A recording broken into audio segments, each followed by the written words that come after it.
¿Cómo están, estimados amigos de este canal de YouTube? Vivimos una situación muy difícil. En este momento tenemos varias crisis simultáneamente. Yo le he denominado a este tema la mega crisis. Tenemos la crisis sanitaria de la pandemia, que solo terminará cuando estemos todos vacunados, haya una inmunidad de rebaño y que las nuevas cepas de este virus ya puedan ser controladas a tiempo por las nuevas vacunas y nos vacunemos regularmente y ya no tengamos el peligro de agravarnos e incluso de fallecer como consecuencia de esta penosa enfermedad. Pero esta crisis sanitaria ha generado una crisis económica, que debo recordar que hasta diciembre del 2019 no estábamos en crisis económica. Parecería ser ahora en esta campaña electoral que la crisis económica se generó hace mucho tiempo. No, se ha generado a fines del 2019. No estaban perfectos los temas, pero habíamos avanzado mucho. Y hemos retrocedido en parte por la magnitud de la crisis sanitaria. Pero al mismo tiempo que tenemos una crisis sanitaria de magnitudes tremendas, una crisis económica que ha impactado en el empleo, en los ingresos, en todas las actividades económicas prácticamente. Además de eso tenemos una crisis política. Quiero recordarles, porque la memoria parece muy frágil, que hemos tenido en los últimos 5 años de este régimen democrático que está terminando, 3 presidentes y 2 congresos. Eso nomás bastaría para evidenciar la tremenda debilidad institucional que tiene toda esta democracia. Y entonces, ¿qué tenemos? Tenemos temor a enfermarnos y morir, tenemos necesidad e incertidumbre de vacunarnos y de vacunarnos rápido, tenemos necesidad que si nos enfermamos encontremos una cama hospitalaria o una cama UCI, tenemos también la angustia de que hemos perdido el empleo, o que nuestra empresa ya no está, o que, por ejemplo, todos los que trabajan en turismo hasta ahora no pueden reabrir la actividad. Ya va prácticamente año y meses. ¿Quién puede resistir tanto? Y encima tenemos incertidumbre sobre quién nos gobernará y sobre qué pasará en el país apenas dentro de algunas semanas, cuando el 6 de junio vayamos a la votación. Son muchos temas, pero mis queridos amigos, estimados seguidores de este canal YouTube, no se originó cuando empezó la pandemia. La pandemia puso en evidencia muchos temas que teníamos hace tiempo. Un sector salud desarticulado, enfatizando en el aspecto curativo y no en el preventivo. Un sector salud que mostró sus carencias a pesar del tremendo esfuerzo que hacen los médicos y enfermeras y técnicos de salud. El material humano nuestro es muy bueno, pero en condiciones muy precarias. Teníamos un sistema educativo que evidentemente se fragilizó también porque se puso de un día para otro una necesidad de empezar una educación remota, una educación virtual, y vivimos en un país que todavía tiene una brecha digital muy grande, donde solamente 40% de los hogares de los alumnos inscritos en escuelas públicas en el país tienen internet en casa. Entonces, con esos elementos y otros más que podría comentar, claro, se complicaron nuestras actividades cotidianas.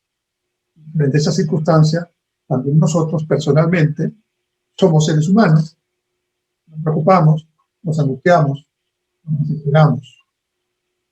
Y a veces pedimos a quien no debemos pedir que nos resuelva problemas que tal vez otros han debido resolver en su momento. O en la desesperación vamos a elegir en una votación que es el próximo 6 de junio, pero vamos a ir a elegir con cólera, con enojo, con fastidio, con deseos de muchos de viciar el voto, de votar en blanco, o de no ir a votar, o de votar por un candidato radical, aunque en realidad no sé bien si lo que dice se va a poder hacer, pero no me importa porque no quiero votar por la otra candidata. En realidad, no podemos conducir al país, menos nosotros, porque estamos en democracia, no estamos en dictadura, felizmente, y gracias a los peruanos, y gracias a Dios que no estamos en esa situación. Parecería ser que la desesperación nos quita el mínimo de racionalidad y sentido común que tenemos que tener. Hay evidentemente problemas. Algunos de estos problemas, el crecimiento económico de los últimos 20 años no los llegó a solucionar del todo. No podemos decir que el crecimiento no bajó la pobreza. La pobreza estaba hace 30 años en 54% y bajó a 20. Más de 30 puntos no es un buen resultado. Claro que sí. Pero no vemos la película, solo vemos la foto final y decimos hay 20% de pobres. Claro que todavía hay 20% de pobres y ahora hay un poco más por la pandemia, 30% se estima, pero no por el crecimiento económico. Entonces le atribuimos al crecimiento económico una incapacidad de combatir la pobreza y eso es falso. La pobreza ha disminuido y cuando retomemos los niveles de crecimiento ya con una condición sanitaria normal, entonces el crecimiento volverá a hacer su tarea de disminuir pobreza, de generar empleos, de generar ingresos para las familias peruanas. Pero entonces se cruzan las cosas, ¿no?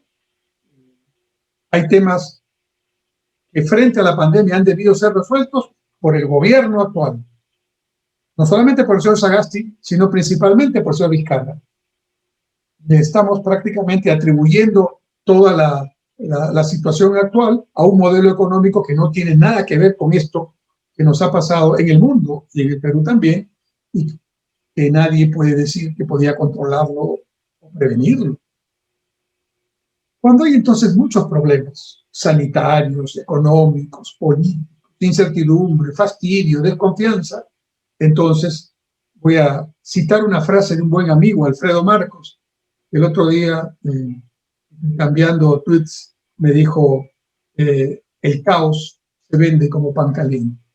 Y él, que es un experto comunicador a través de los dibujos y de las frases cortas, creo que en esa frase refleja un poco lo que estoy diciendo en este video.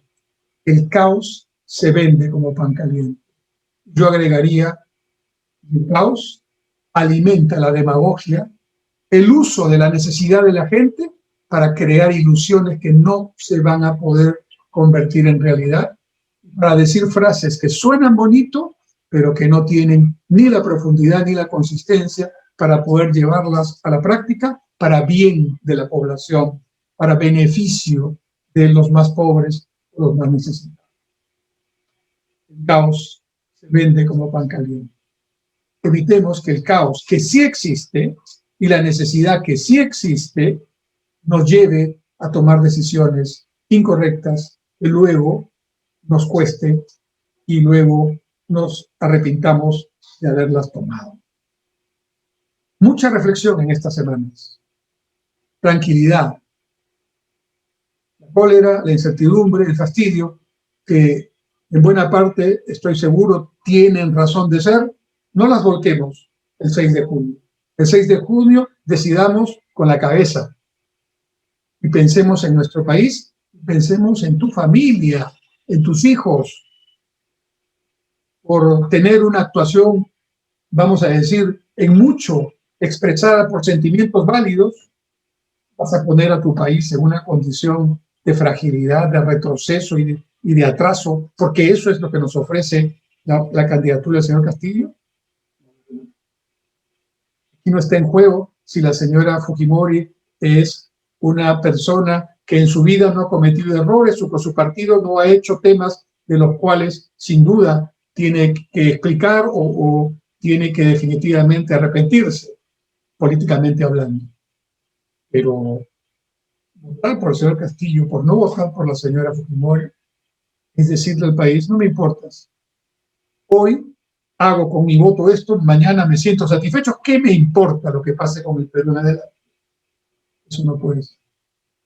Me dirijo a ti, que todavía estás pensando tu voto. Me dirijo a ti, que estás diciendo que vas a votar en blanco, porque nunca votarías por la señora Fujimori. Me dirijo a ti, que estás por votar viciado o no ir a votar, que es como votar por el profesor Castillo, porque no ir a votar es darle más votos al voto válido. No, votar viciado, votar en blanco, ya lo expliqué en otro video, es darle votos al voto del candidato, en este caso, que puede ir en el primer lugar.